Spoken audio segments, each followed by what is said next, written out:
Why do optimists always seem shocked when life doesn't go their way? You've seen it. The person who believed everything would work out, who stayed positive through every setback, who trusted that good vibes would manifest good results, and then reality hit them like a freight train. They crumble. They can't understand why their positive thinking didn't protect them. Meanwhile, there's another type of person, the one everyone calls negative, the pessimist, the realist, the person who expected things to go wrong. And when they do, this person doesn't break. They adapt. They move forward. They were already prepared. Arthur Schopenhauer understood this better than anyone. While the world celebrated optimism as the path to success and happiness, Schopenhauer saw something different. He saw that optimism is a trap, a comfortable lie that leaves you weak and unprepared for the inevitable suffering that life brings. But pessimism, real philosophical pessimism, makes you unbreakable. Not because you're negative, but because you face the worst possible truths about existence, and you're still standing. And that creates a kind of strength that optimists can never access. Today I'm going to show you why pessimism, when understood correctly, is not weakness, but power. Why expecting the worst doesn't make you miserable, it makes you resilient. Why Schopenhauer's dark philosophy creates stronger, more capable, more psychologically robust human beings than any amount of positive thinking ever could. And if you're someone who's been told you're too negative, too cynical, too dark, you're about to discover that what people called your weakness might actually be your greatest strength. Schopenhauer looked at the world and saw something most people refuse to acknowledge. Life is suffering, not sometimes, not for unlucky people, but fundamentally, at its core, for everyone. He saw that we're all driven by an insatiable will that creates constant desire, and desire creates constant dissatisfaction. We want things we don't have, which causes pain. We get things we wanted, and they don't satisfy us, which causes emptiness. We lose things we had, which causes grief. This is the human condition, unavoidable, universal, permanent. Now the optimist looks at this reality and says, but if I just think positively, if I just believe hard enough, I can transcend this suffering. And Schopenhauer would say, no, you can't. You're in denial. And that denial will destroy you the moment life reveals the truth you've been avoiding. Because optimism isn't based on reality. It's based on hope. And hope is a drug that numbs you to what is. It feels good in the moment, but when reality hits, and it always does, you have no foundation to stand on. The pessimist, on the other hand, starts from a different place. They look at the worst-case scenario not to be miserable, but to be prepared.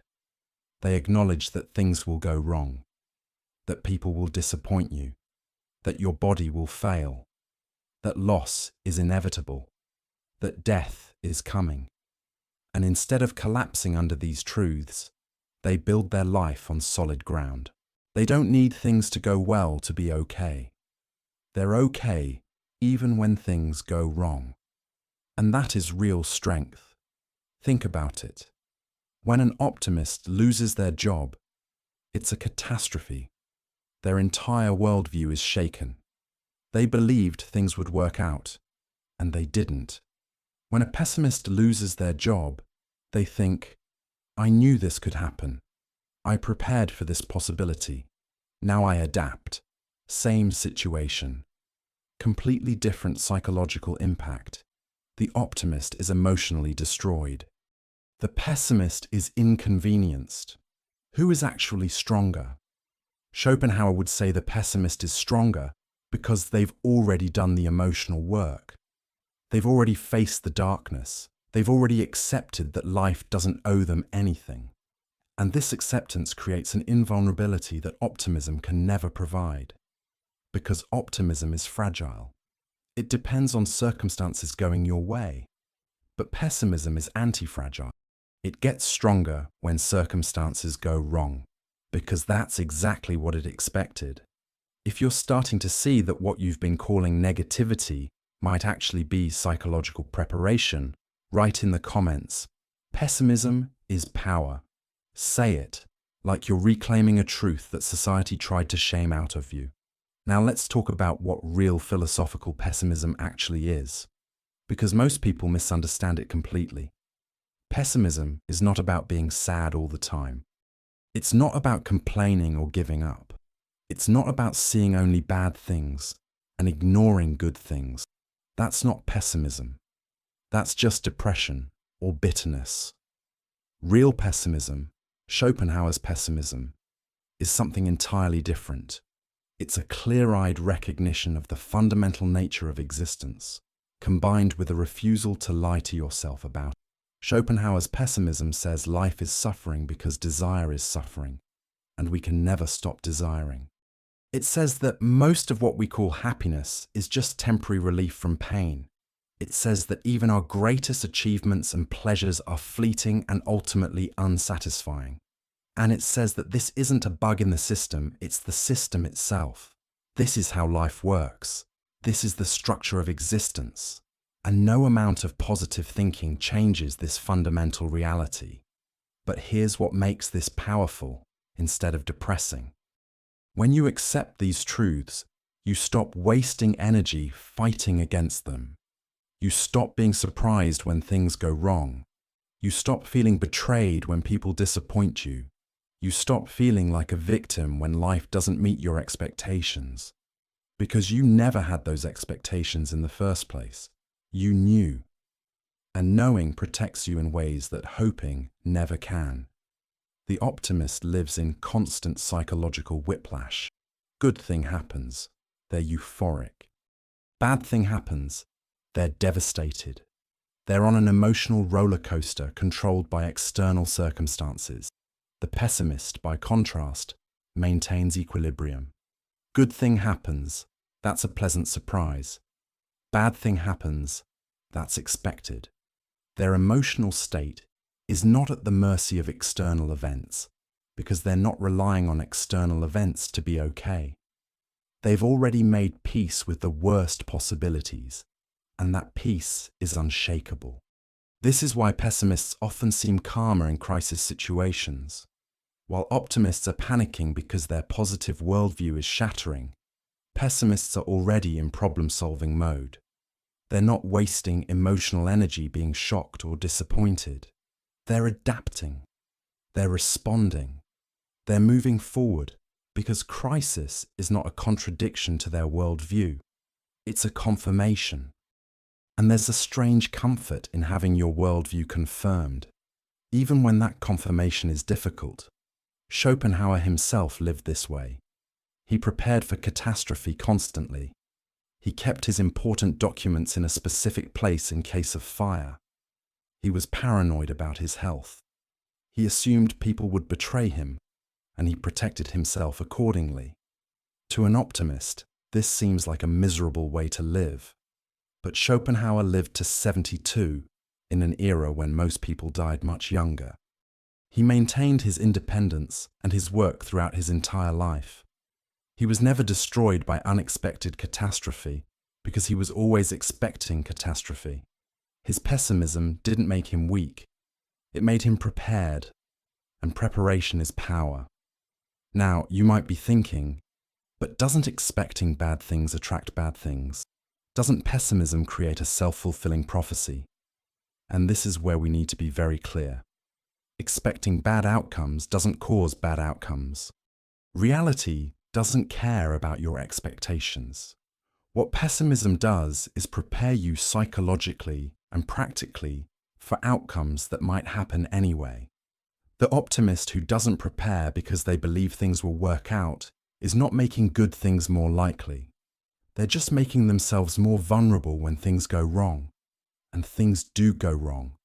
This isn't pessimism speaking. This is just observation. Relationships end. Businesses fail. Health declines. People die. Markets crash. Plans fall apart. This happens to optimists and pessimists equally.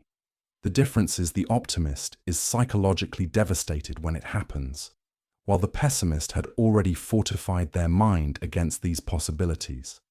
If this is revealing something about how you've been protecting yourself all along, and if you want to explore philosophy that makes you psychologically stronger, subscribe because we're going deeper into ideas that build real mental resilience. Let's get practical. How does pessimism actually make you stronger in your daily life? First, pessimism makes you a better planner. When you expect things to go wrong, you create backup plans. You save money because you expect financial emergencies. You maintain multiple income streams because you expect job losses possible. You keep your skills sharp because you expect you'll need them. You don't put all your trust in one person or one outcome because you expect things change. This isn't paranoia. This is wisdom. The optimist puts all their eggs in one basket because they believe that basket is safe. Then when it drops, they lose everything. The pessimist distributes risk because they assume baskets sometimes drop. When one fails, they have others. Who is positioned better for survival? Pessimism creates strategic thinking.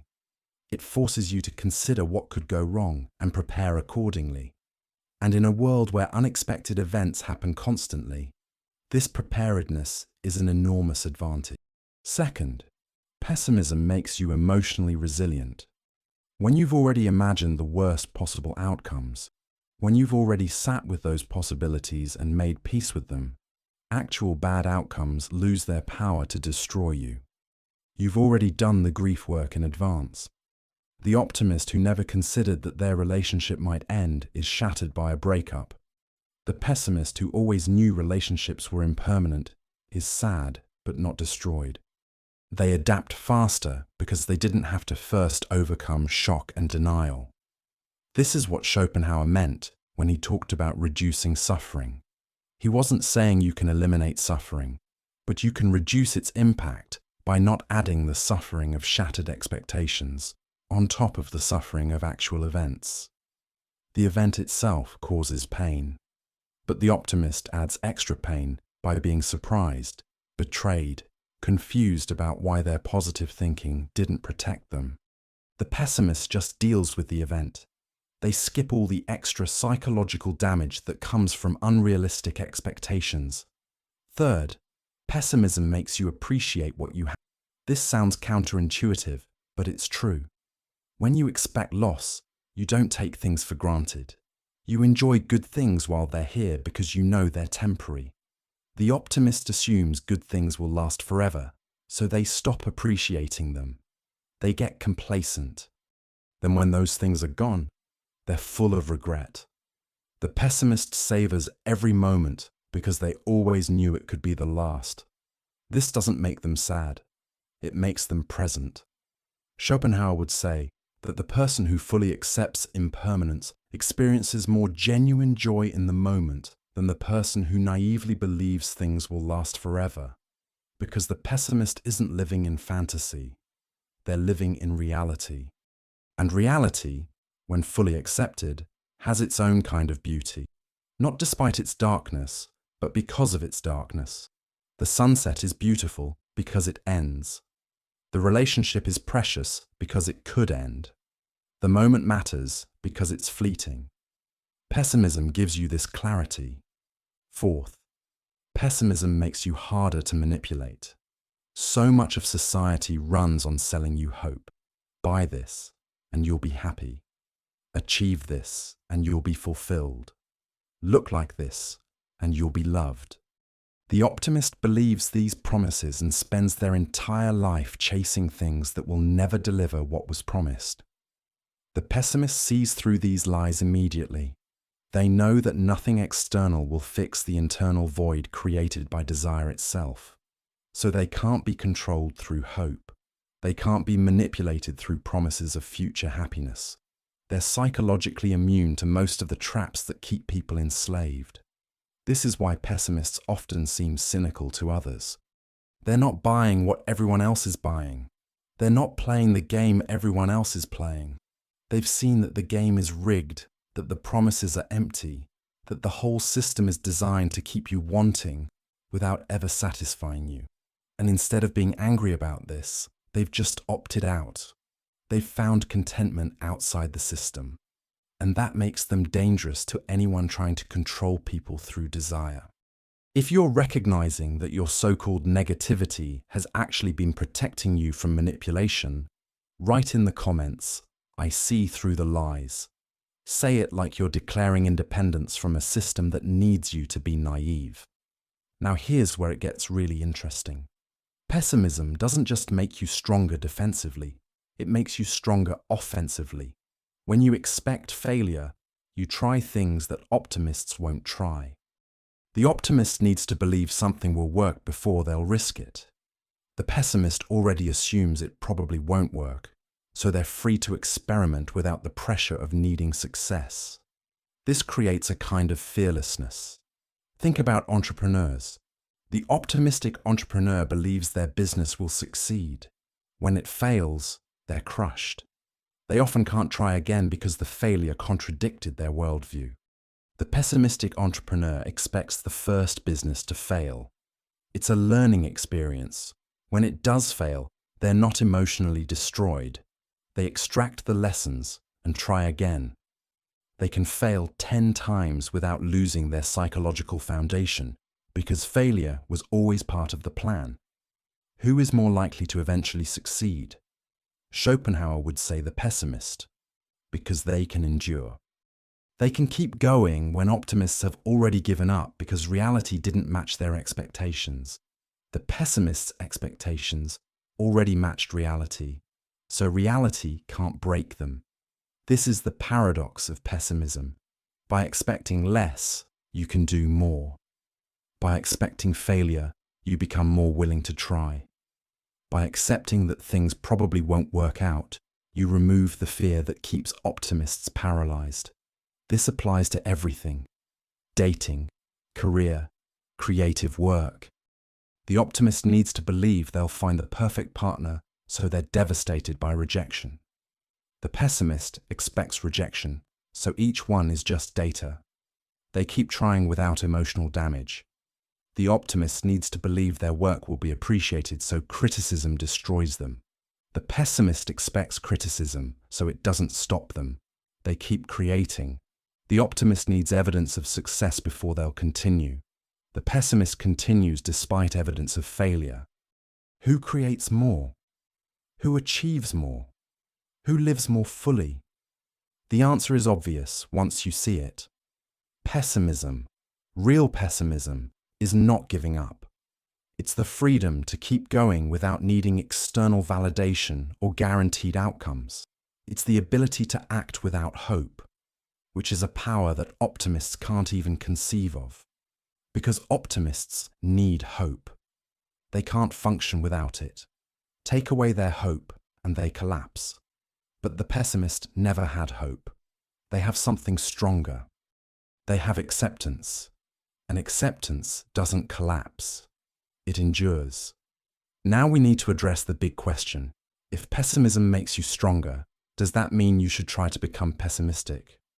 And here's where Schopenhauer's philosophy gets nuanced. You can't fake pessimism. You can't just decide to expect the worst and think that makes you a pessimist. Real pessimism comes from deeply understanding the nature of existence. It comes from looking at life clearly, without illusions, and accepting what you see. It's not a choice, it's a recognition. Either you see it or you don't. But what you can do is stop lying to yourself. You can stop forcing optimism when it doesn't reflect reality. You can stop pretending things are fine when they're not. You can stop believing that positive thinking will protect you from negative outcomes. You can start being honest about what you see, what you feel, what you know to be true. And in that honesty, you'll find strength. Not the fragile strength of hope, but the solid strength of acceptance. Schopenhauer lived his entire life as proof of this. He was called the philosopher of pessimism, the most negative thinker in history. And yet, he produced work that's still read and discussed 2 centuries later. He maintained his independence, his creativity, his intellectual power until his death. He was never broken by the world because he never expected the world to be anything other than what it is. His pessimism didn't make him weak. It made him one of the strongest minds in philosophy. So where does this leave you? You don't need to become a pessimist if you're not one naturally, but you can learn from pessimism. You can prepare for bad outcomes while hoping for good ones. You can accept impermanence while enjoying the present. You can expect difficulty while still taking action. You can see reality clearly while still engaging with life. This isn't optimism or pessimism. This is wisdom. And wisdom is what remains when both optimism and pessimism have taught you their lessons. But if you've always been called too negative, too dark, too cynical, Schopenhauer's philosophy gives you permission to stop apologizing for it. Your darkness might be the very thing that makes you strong. Your refusal to believe in fairy tales might be what keeps you grounded. Your expectation of difficulty might be what prepares you to handle it. What everyone called weakness might actually be your foundation, and that foundation is unshakable. If you've discovered that your pessimism has been protecting and strengthening you all along, write in the comments, "My darkness is my strength." Say it like you're finally understanding something about yourself that you were taught to be ashamed of. And if you're ready to explore more philosophy that reveals uncomfortable truths that make you psychologically stronger, subscribe, because we're not here to make you feel good. We're here to make you unbreakable. The world tells you to be positive, to believe, to hope, to expect the best. And for some people, maybe that works. But Schopenhauer showed us another path, the path of clear sight, the path of acceptance, the path of preparation, the path of expecting the worst and being strengthened rather than weakened by that expectation.